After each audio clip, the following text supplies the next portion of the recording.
When you think of Tekken, you probably picture electrics, Mishimas, and 3D fighting gameplay unlike any other game. It really is one of a kind.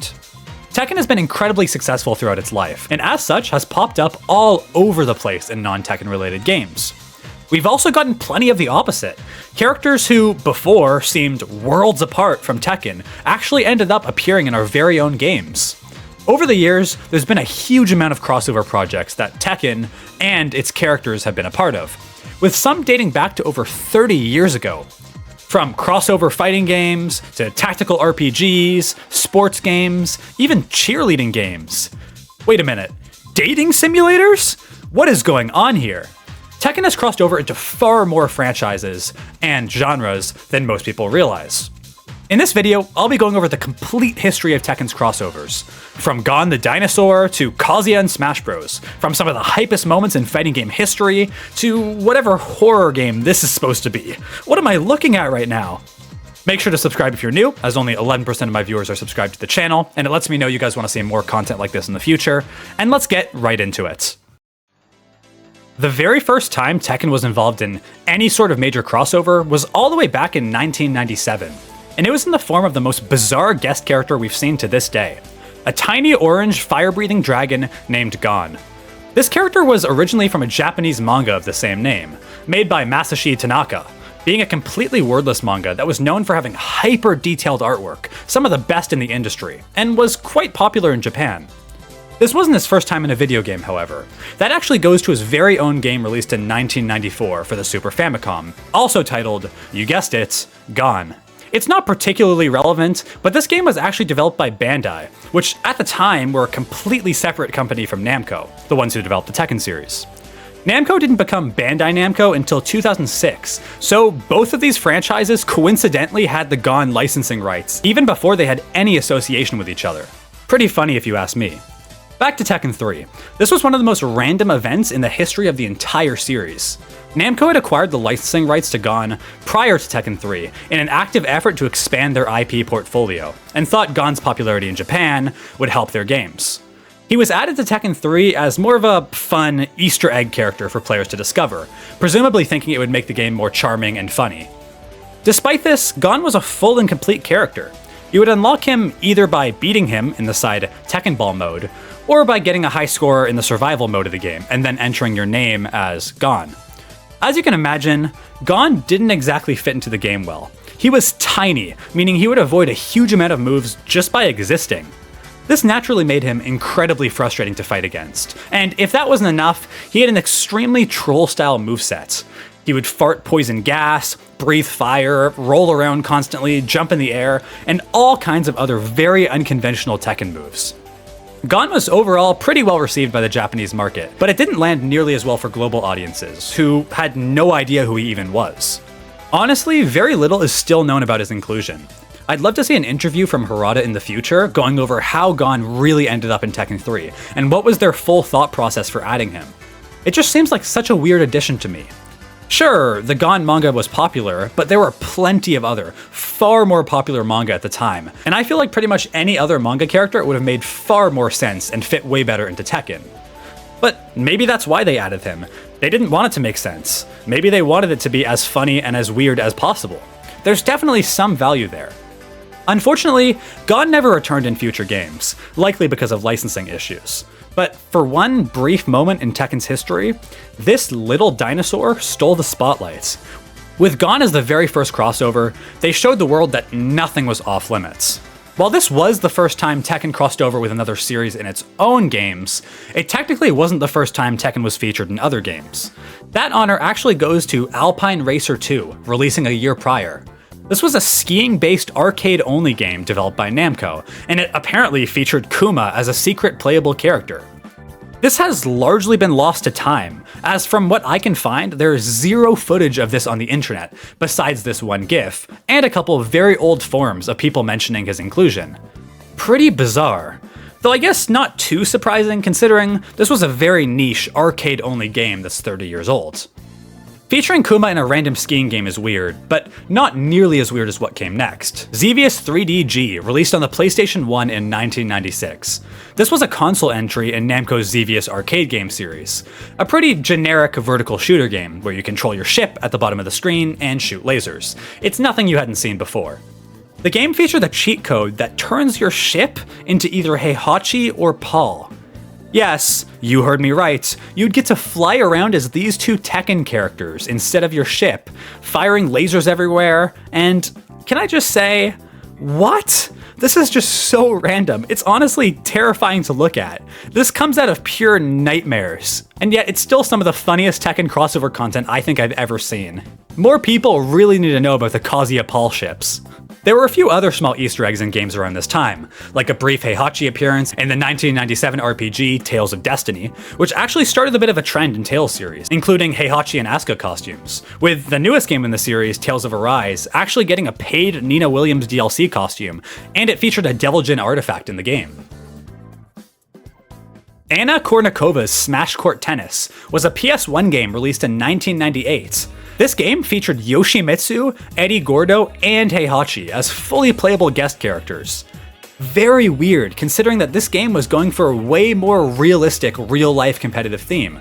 The whole point of it was that it featured real-life tennis professionals. It was even in the name of the game. So what were these guys doing in here? They just feel so out of place. Again though, I think some of this weirdness is what makes it so cool. A later entry that released in 2004 on the PS2 also featured Heihachi and Ling Xiaoyu. I actually owned this game as a kid and had absolutely no idea they were here. Quite a few other very old arcade games around this time are noted as having playable Tekken characters, though again, there's almost no footage of any of these on the internet today. World Stadium and World Kicks, two sports games, both apparently featured Heihachi Mishima and some other Tekken characters. Family Tennis Advanced featured Heihachi as a selectable character, even though it was a Japanese exclusive Game Boy Advance game? Very odd. It would be awesome if Namco decided to re-release a collection of some of these lost arcade games today, because there are plenty. There's probably a lot more I didn't mention just because there's almost no footage of them on the internet. But alright, I think it's time to move on from the arcade. Let's fast forward to September 3rd, 2002, where Namco published a Pac-Man-based Mario Party clone, called Pac-Man Fever, for the GameCube and PlayStation 2. This game only ever released in North America, most likely because, despite being published by Namco, it was developed by Mass Media Incorporated, a US-based studio. The game featured a measly 6 characters, Pac-Man and Miss Pac-Man of course, Reiko from the Ridge Racer series, Astaroth from Soulcalibur, and 2 characters from Tekken 3, Heihachi Mishima, and quite randomly, Tiger Jackson? The disco-style palette swap of Eddie Gordo. Heihachi made perfect sense, of course, but I just find it so random that they decided to go with Tiger as the second Tekken rep in this game. My best guess is just that Namco felt his funky disco design would fit well for a party type of game and make him stand out more? I don't know, it's still really odd, especially considering at the time, Tekken already had multiple other very well-known Tekken characters besides Heihachi. It's not like they didn't have options, and any of these guys appearing on the box would have definitely helped the game more, compared to including the weird Eddie palette swap that most people who played Tekken 3 didn't even know about. The characters also feature this really weird, chibi-ish art style, and I'm gonna be honest, it looks pretty awful. I assume they thought they had to make them look like this so they would fit in more, standing next to Pac-Man and all that, but like, come on. I mentioned it earlier, but this game also released on the Nintendo GameCube, making it the first ever time Tekken characters were featured on a Nintendo home console. Although, it wasn't the first time for any Nintendo console. That belongs to Tekken Advance, which was a GBA exclusive Tekken game which had already been out for a year. Back to Pac-Man, it is so weird seeing Heihachi on the box art for a GameCube game. And especially this kind of game, where he was depicted in this style. The game got pretty bad reviews, and as such didn't sell well, pretty much dooming it into obscurity forever. Only 1 year later, we got another crossover, which ended up being one of the most iconic. That is, of course, Soulcalibur II. This Namco-developed fighting game already featured Yoshimitsu since the very first game, being a far more ancient version of the character, who many believe is either an ancestor of the current Yoshimitsu, or a name that's passed down over generations from teacher to students. Soulcalibur II featured one different exclusive guest character for each platform it released on. The Nintendo GameCube version got Link from The Legend of Zelda, Xbox got Spawn, and the PlayStation 2 version featured Heihachi Mishima himself. Heihachi's appearance in Soulcalibur II, being the only non-weapon character in the entire game, is very significant if you ask me, and I think it's absolutely perfect for Heihachi. This is the guy who catches bullets with his teeth. He absolutely would try and win a weapon tournament with just his bare hands. That's Heihachi for you. He fit quite well into the game, definitely being helped out by the fact that Soulcalibur is also a 3D fighting game, and is developed by the same studio. He was known for being very aggressive and pressure-based, just like in Tekken, and carried over a lot of his classic moves. The electric, twin pistons, demon uppercuts, a lot of it was translated really well. You can tell they put a lot of work into making his animations feel smooth and fluid, while also working well in the Soulcalibur system. There were of course some mechanics that were left out, like his iconic wave dash, but all in all, I think he was a great first attempt at putting a Tekken character into another fighting game. He wasn't particularly strong, generally being considered a low mid-tier, mainly just because he lacked a lot of range and zoning, which were two things that were incredibly important in a game where everyone has weapons. But he was still definitely playable, not terrible by any means. There were actually a lot of people who were mad at the time, thinking he shouldn't have been added because he didn't use weapons. I mean, the other two guest characters both had standard weapons, so he was really alone in this. It's pretty funny how, in Tekken, a lot of diehard fans complain about weapons and talk about how sword characters don't belong in this game, while Soulcalibur players were actually arguing the opposites, saying that non-weapon characters didn't belong in their games. It definitely didn't help that originally, the PlayStation unique character was actually supposed to be Cloud from Final Fantasy VII, before the team ran into licensing disagreements and ultimately ended up dropping it and opting for Heihachi, a character Namco owned. Cloud would have definitely been cool, and yes, he would have fit better, but I think Heihachi appearing in this game is way more of a unique pick, and made this game a lot more relevant in modern culture. It's undoubtedly a huge part of Tekken's history with crossovers. After Soulcalibur II, the floodgates for crossovers were unleashed, and we were suddenly seeing tons of Tekken characters appearing in all kinds of other games. In 2005, a tactical RPG called Namco X Capcom was released as a Japanese-only crossover game, making this the first time Tekken and Street Fighter characters would ever interact. It would be, however, far from the last time. The game was developed by Namco and Monolith Soft, who back then was actually owned by Namco. Today, they're completely owned by Nintendo and are known for the Xenoblade series, as well as helping out in a ton of other Nintendo IPs I'm sure you've heard of. This game featured over 70 characters, and naturally, a bunch of them were from Tekken. Kazuya, Heihachi, Jin, King, Armor King, Anna, and even more. What's so cool about this game is these characters aren't just random and non-canon. A lot of them are central playable characters whose storylines and personalities are heavily involved in the main narrative. We also get to see a ton of awesome crossover dialogue, like True Devil Kazuya talking to Akuma, over 10 years before his appearance in Tekken 7. A lot of people don't even know about this. The characters aren't just skins either. They have unique moves that showcase their origins in the Tekken series. This was a grid-based tactical RPG, so you would be in charge of controlling units, like in Fire Emblem or Final Fantasy Tactics. Unfortunately, this game was never actually localized. However, there are a few fan translations out there, if any non-Japanese fans are interested in trying out the game.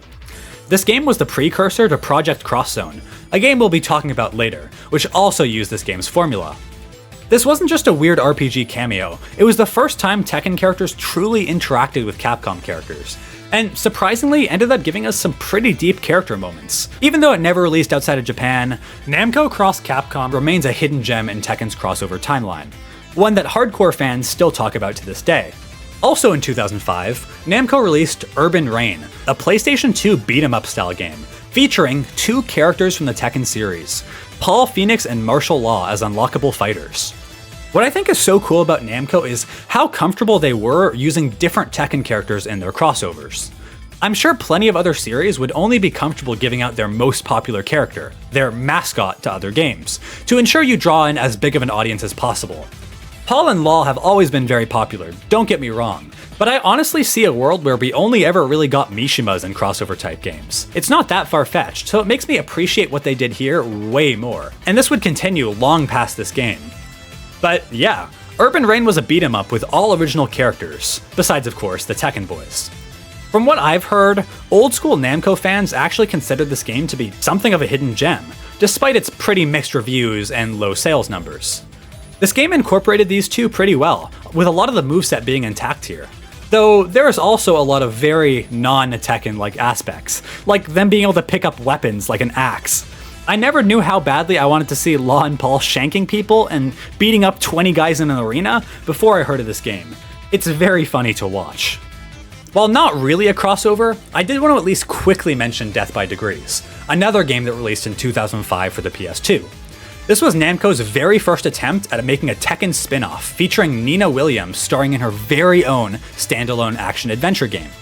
This goes back to what I just mentioned. It's so cool how confident Namco was with using their entire arsenal of characters. The fact that Nina was the very first one to get a standalone game, and not any of these guys, is really cool. This game took Nina from Tekken and put her into a third-person single-player campaign, having stealth elements, hand-to-hand combat, puzzles, and even some light platforming. The game had a full story with cutscenes and characters, everything you would expect in a game like this, with the main campaign running a surprisingly high 12 hours. I'm actually thinking about making an entire video on this game, so I'll leave it here for now. Again, not exactly a crossover, but still a really cool part of Tekken's legacy outside of the main games. There were some other cool and random crossovers around this time. Heihachi was featured as an unlockable DJ in Ridge Racer 6, which is actually really funny.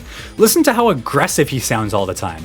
3, 2, 1, go! And speaking of racing games, the Namco-developed Fast and Furious game in 2006 included 12 collectible drifter charms of Tekken 5 characters, which you could put on your car. If you had told me before researching for this video that Tekken had been featured in a Fast and Furious game, I probably wouldn't have believed you. There was the flight simulation game Ace Combat Assault Horizon, featuring plane designs based on Tekken, because they were too afraid to recreate the Heihachi and Paul planes. Cowards. The Wii cheerleading game, Wii Cheer, featured Panda as a playable character, and wow, I never knew I needed to see Panda dancing before, but there you go. Tekken crossed over with a Wii-exclusive cheerleading game.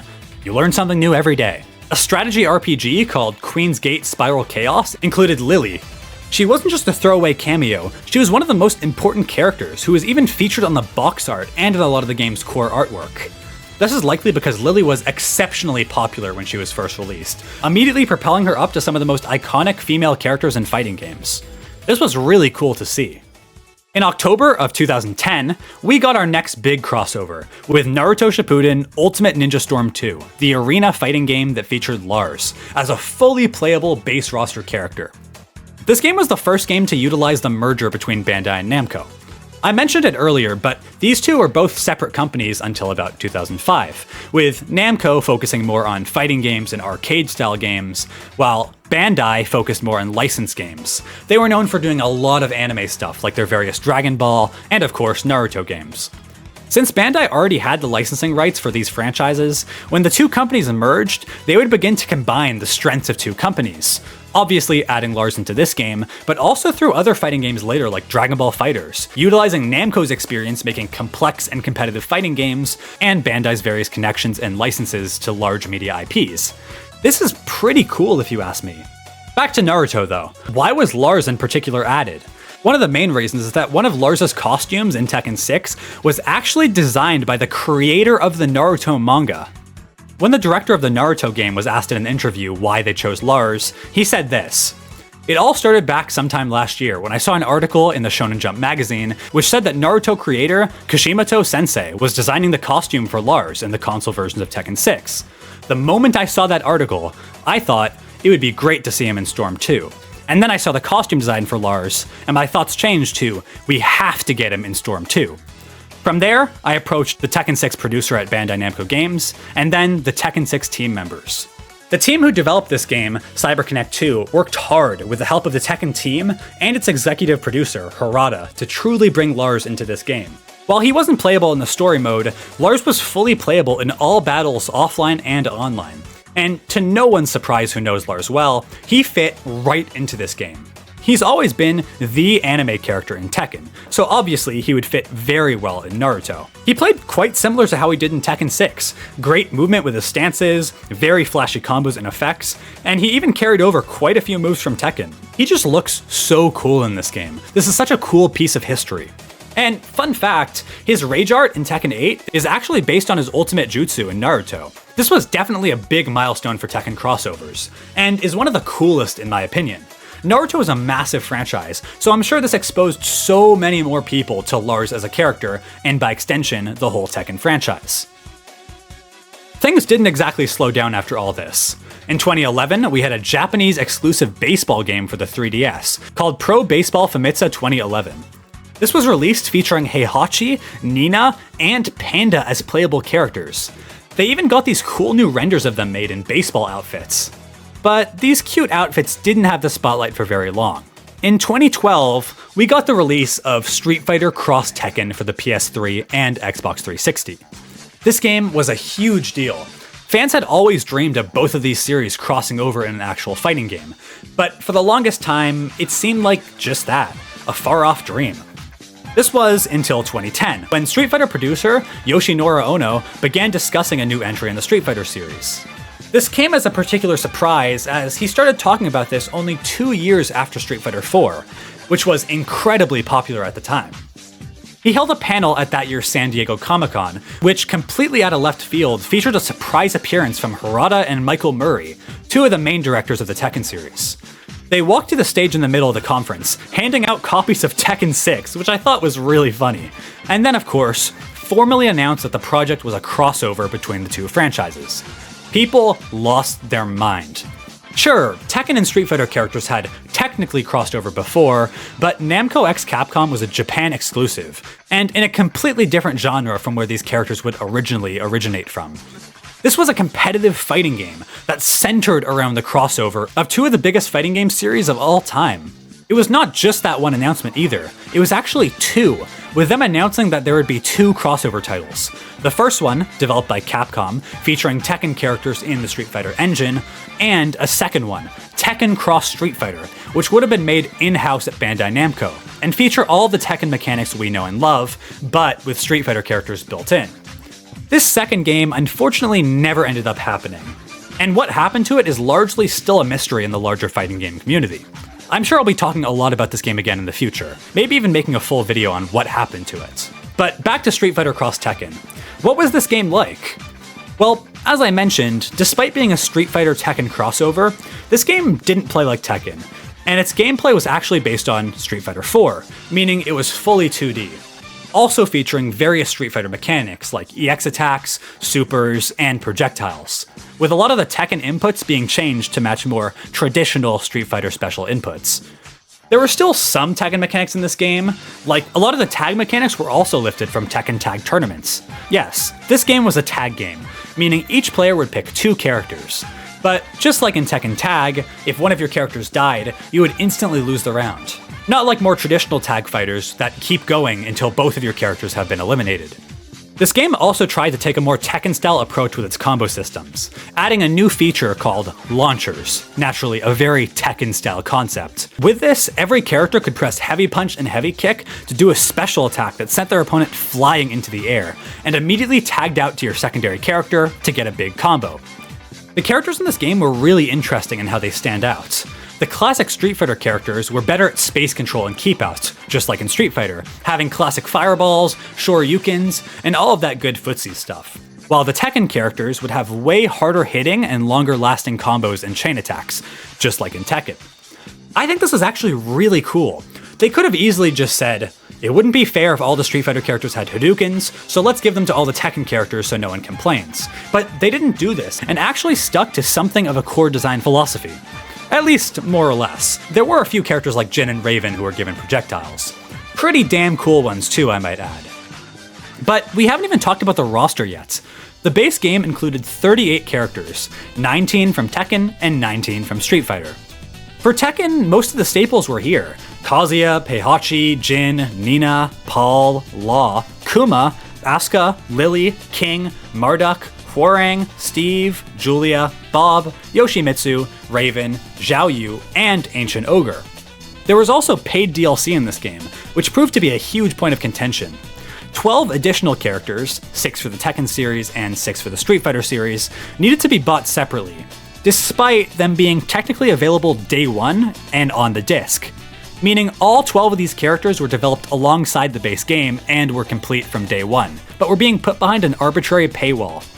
People were understandably very unhappy about this, especially considering a lot of these characters were fan favorites, like Brian, Lei, Lars, Jack, Alyssa, and Christy.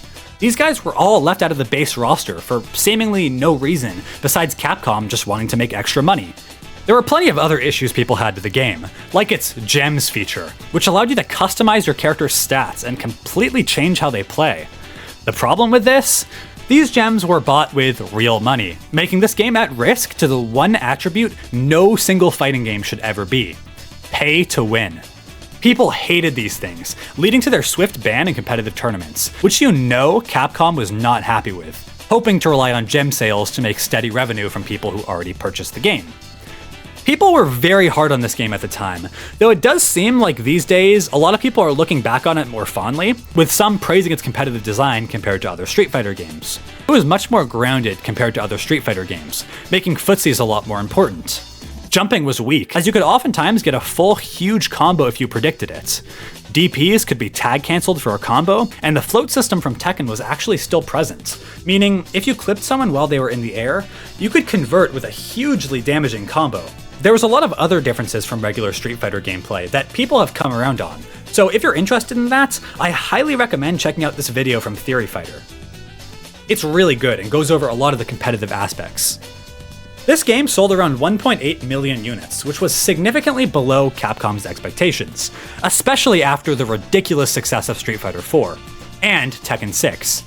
Even after porting the game to PC and PlayStation Vita, with the Vita version including all the DLC and adding other features, the game just didn't sell. And because of this, the game isn't talked about nearly as much as it should be these days. It's lost a lot of relevance in modern FGC discussion. This part is definitely helped by the fact that the game is simply unable to be played on modern platforms. It was delisted on Steam almost 5 years ago, completely removing the ability to buy the game. The message on Steam saying that they are temporarily disabling the purchase option while they investigate an issue, and that they will keep us informed of the progress, is seemingly meaningless. The game is still not purchasable to this day, though all the paid DLC is still available, so thanks Capcom, I'm glad I can buy gems for a game that I can't access. Despite all the negatives of this game, I do actually really like it, and think it's a really cool part of both Tekken and Street Fighter's history. If you have a PS3 or Xbox 360 lying around, and are able to find a copy out in the wild, I suggest checking it out. I had a really fun time messing around with it. It's a shame the Tekken version of this game was never to be. Maybe one day. Who are we kidding? It's never happening. We also got a ton of other crossover related stuff in 2012. In fact, we have 2 other major games to cover just in this year alone, which kind of overshadows a lot of the smaller stuff, like Lily's random appearance inside of Digimon World Redigitalize, a Japanese exclusive Digimon game for the PSP and later the 3DS. The first big game is Project X Zone, referred to as Project Cross Zone, which was released in October of 2012 in Japan as a Nintendo 3DS exclusive, before being localized to the rest of the world in the following summer. Developed again by Monolith Soft and produced by Bandai Namco, this was the spiritual successor to Namco Cross Capcom, allowing the rest of the world to experience the tactical RPG crossover gameplay for the very first time. In addition to Namco and Capcom characters, the game also featured numerous Sega characters like Akira and Pai from Virtua Fighter. This game was just pure fan service, in every sense of the word, having a full story that crosses over these characters, their worlds, and their storylines. Naturally, having plenty of cool interactions between all the characters. The game only featured 4 characters from the Tekken series, however, being the pair, Jin and Xiaoyu, returning from Namco x Capcom, along with Heihachi and Alyssa, playing smaller roles. Just like Namco x Capcom, this was a grid-based strategy RPG, so again, think Fire Emblem-esque gameplay, though it featured a ton of unique cross mechanics, just like Street Fighter Cross Tekken did, allowing you to swap in support characters and do really unique and cool special attacks. I'm honestly surprised this game wasn't bigger than it was. Just the idea of being able to play a game with Jin from Tekken, Dante from Devil May Cry, Chris and Jill from Resident Evil, Ryu and Ken from Street Fighter, and even Cosmos from Xenosaga, all in the same game. It just sounds so crazy, and is part of what makes it such a cool event in gaming history. Which is why I'm pretty baffled that this game remained a 3DS exclusive. It's just such a bizarre platform for a game like this, considering a lot of the main characters in this game had never appeared on a Nintendo console. Maybe I'm wrong here, but I highly doubt the average Capcom, Namco, or Sega fan primarily owns Nintendo consoles. I would actually bet the majority of them don't even own a 3DS. Especially considering multi-plat games historically would almost never appear on Nintendo hardware. Why release a game like this on the 3DS, when most of the audience who would be interested in this likely didn't even own the system you needed to play it? Even though the 3DS was doing well in Japan, this would limit the amount of people who could play this game by a very significant amount. I get that they likely chose the 3DS because of budget limitations. The 3DS had very low quality graphical capabilities, meaning they could get away with just using simple sprite-based characters instead of full budget 3D models. But I honestly feel like if they did decide to spend that extra money to make it a full home console multi-plat release, I think it would have sold a lot better. But what do I know about game design? This game was praised for its music and fan service, though most serious tactical RPG fans found it to be way too easy, and considered the story to be pretty lacking. Still, this game is a really cool piece of history, and would even be revisited in 2015, getting a whole sequel, Project Cross Zone 2, adding even more characters like Kazuya, Mokujin, Unknown, and lots of other Capcom and Sega IPs like X and Zero from Mega Man, Kazuma from Yakuza, and it actually even featured some Nintendo guests for the very first time, like Chrom and Lucina, which is especially cool considering how protective Nintendo has been historically over their own characters. These two games are a really cool part of history and are worth checking out if you like tactical RPGs and any of these characters. Just 1 month after Project Cross Zone released, we got PlayStation All-Stars Battle Royale. God, this name sucks. This was Sony's answer to the hugely popular Super Smash Bros. Series, being a platform fighter, meaning jumping and aerial combat were at the core of this game. And instead of knocking them off the stage like in traditional platform fighters, you would have to finish them off with a super. This was a Sony exclusive that was supposed to be their big crossover, finally merging all of their biggest characters. The likes of Kratos, Nathan Drake, Ratchet & Clank, Raiden from Metal Gear Solid, Dante, and of course our Tekken rep, Heihachi Mishima, made up the roster, alongside many others. With this, once again, being a 2D fighting game, Heihachi's moveset was limited, though he did have a lot of his classic attacks he was known for. The Flash Punch combo, Demon Uppercut, Hell Sweep, Electric, a weird and clunky wave dash, and even more. There was also lots of fun stuff in here too, like a move where he throws a Heihachi trophy, being a reference to the Heihachi trophies used as the pins in the Tekken Bowl mode of Tekken Tag 1 and Tekken 5 DR. It would sometimes even throw the ball from Tekken Ball, which is just so funny. Heihachi had his own story episode in this game, though it was very basic, just involving him once again taking some formula he made to make his body return to the classic young Heihachi, and just wanting to fight everyone. That was pretty much it, not too complex. Most of the love for this character was shown in the actual moveset, and it's pretty impressive how well all of this worked. Tekken and platform fighters are about as far apart as you can get in terms of fighting games.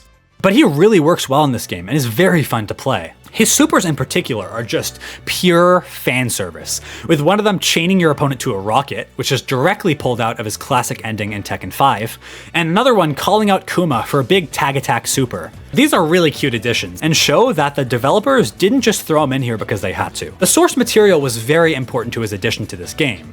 While this game certainly had potential, it lacked that Nintendo polish, along with a lot of people just saying it felt worse to play because of some pretty baffling mechanics. I mentioned it earlier, but you could only KO your opponents with supers. Regular attacks would just never do it. This was an aspect where they tried to stand out and be unique in an area where they absolutely shouldn't have. If it's not broken, you don't need to fix it. I still think there's a lot of potential in a PlayStation-style Smash clone, and I would love to see them revisit the series one day, with more effort and development time. Still, definitely really cool to see Heihachi in such an unfamiliar environment. At this point, we'd seen him in the Tekken engine, the Street Fighter engine, and now in a Smash-like platform fighter engine. And he worked as a character in all of them. This is pretty cool if you ask me. So yeah, 2012 was a stacked year, and after all three of these games released within months of each other, it was pretty hard to be excited for what would come next. Namco High, a dating simulator featuring King. Just such a random inclusion. Why is this even a thing? While not really a crossover, I did quickly want to mention Tag 2 on the Wii U, which had a bunch of exclusive Nintendo content, like a new mode called Mushroom Battle, and a bunch of other Nintendo-based outfits, like ones for the Mario characters, Zelda, Metroid, and even F-Zero.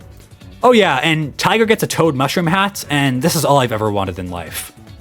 Also related to the Wii U was TEKKEN Tournament, a Pokemon-based fighting game developed by Bandai Namco, which was released exclusively for the Wii U in 2015. While not featuring any Tekken characters explicitly, this whole game, down to the name itself, is based on Tekken, with a lot of the playable Pokemon being directly based on Tekken characters, having their same moves and animations.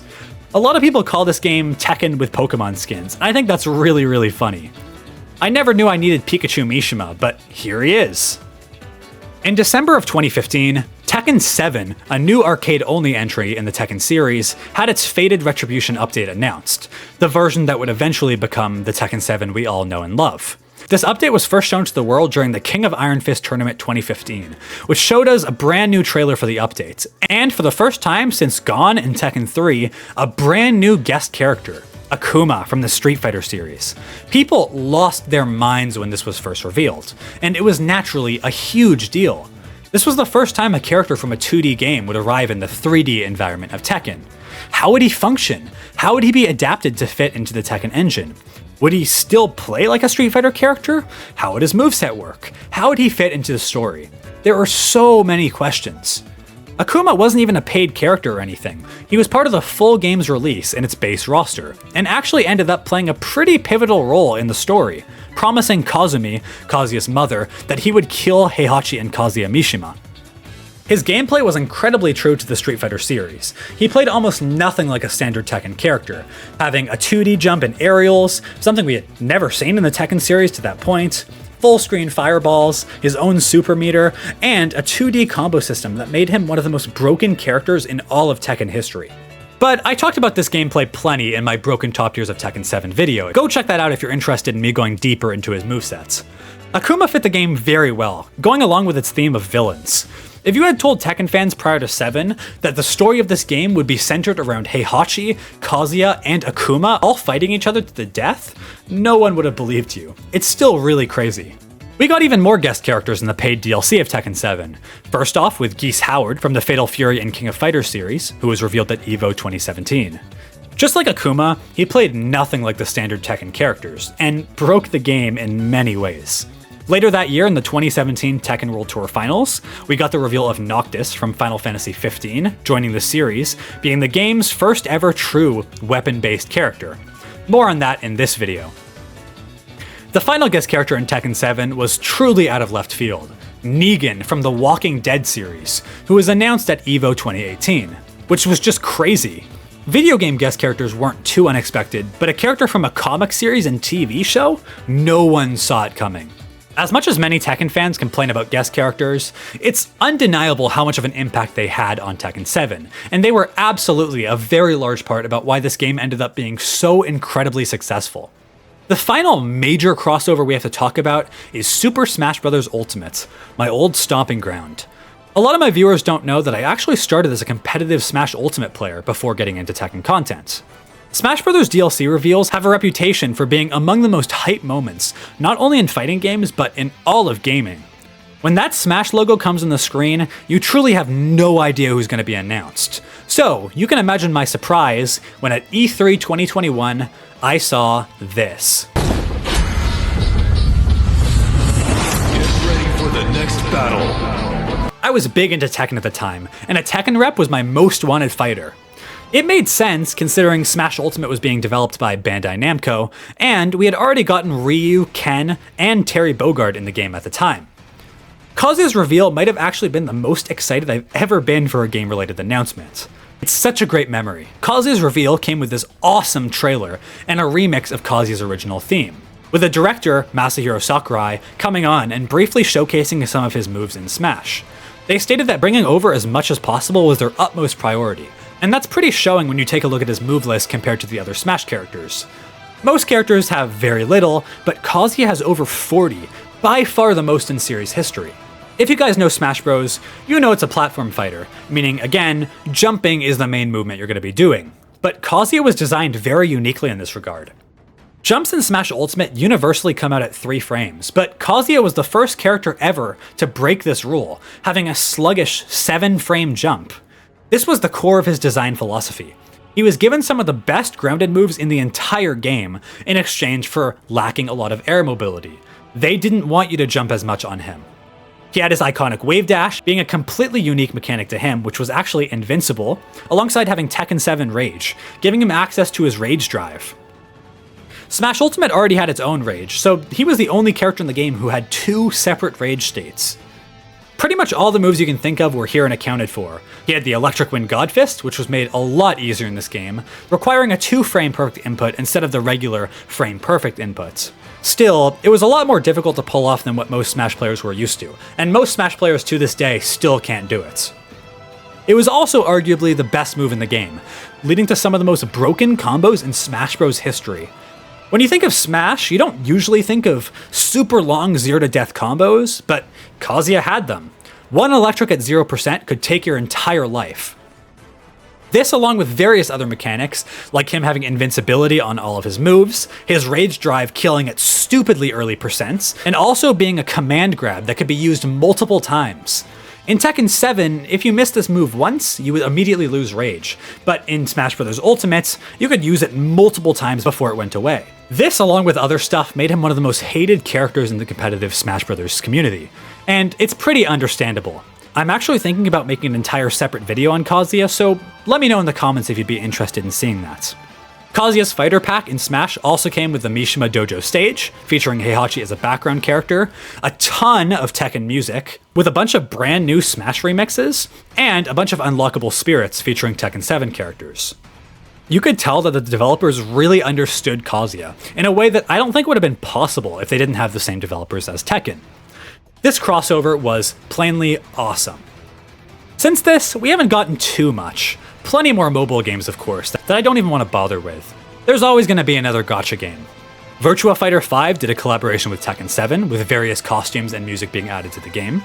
Brawlhalla, another platform fighter, got a bunch of Tekken-based crossover skins, and of course, some great music.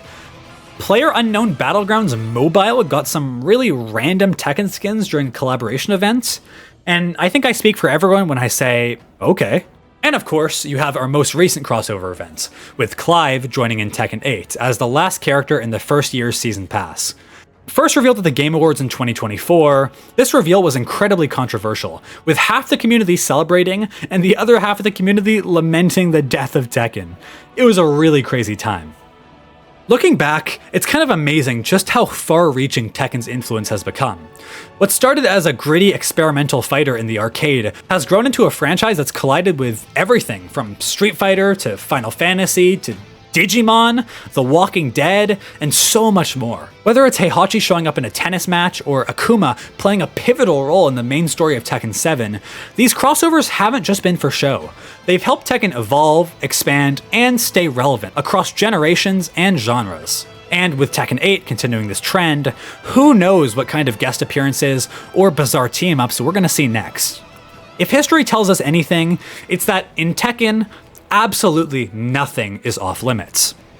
Thank you guys so much for watching the video. If you enjoyed, make sure to subscribe, like, comment, all that fun stuff, as it really helps support the channel.